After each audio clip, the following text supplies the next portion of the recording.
It is amazing to me the kinds of things that are said in response to the question I'm about to ask, namely, can God's design to exalt himself, to magnify his righteousness, to uphold his glory, to vindicate his justice, be love? Because in the secular mindset, and so many Christian heads, that emphasis doesn't sound loving. God's self-exaltation doesn't sound loving. Now, let me give you an illustration from 10 weeks ago on NPR. Fresh Air, Terry Gross, interviewing Eric Reese, who has written a book entitled An American Gospel. She asked a very pointed question. She obviously had read the book, and she said to him, on page 28, you said, after you quoted Matthew 10:37 to 39, who is this egomaniac speaking these words? Would you elaborate on that?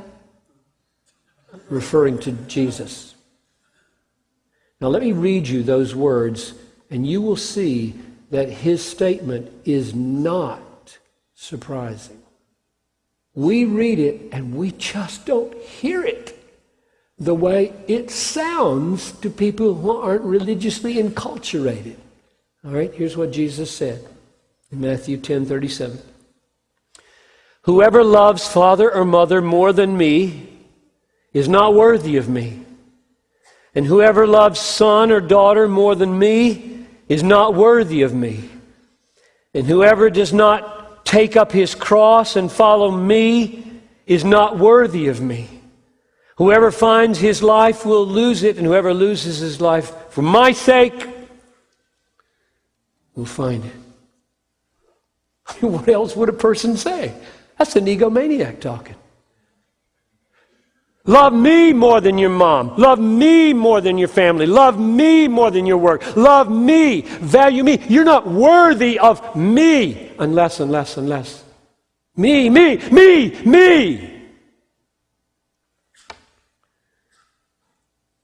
He answered like this. It's a direct quote. Well, it just struck me as, who is this person? Speaking 2,000 years ago, a complete historical stranger, saying that we should love him, who are incapable of emotionally loving, more so than we should love his own father, our own fathers or sons. It just seemed like an incredibly egomaniacal kind of claim to make. So whether it's the Father on the cross, magnifying his own righteousness, or whether it's the Son of God on his way to the cross, magnifying his own superior worth, it's a good question. Is that love? Me! Is that love? Jesus is not an egomaniac, but the question is, why not? Why not? And here's the simple answer that I've tried to give all these years in every book I've written and every sermon I've preached. Let's have this one thing to say, basically.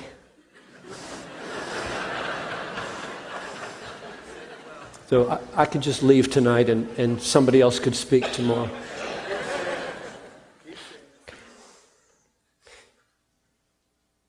This is love because the only eternal happiness for man is a happiness focused on the riches of the glory of God in the face of Christ.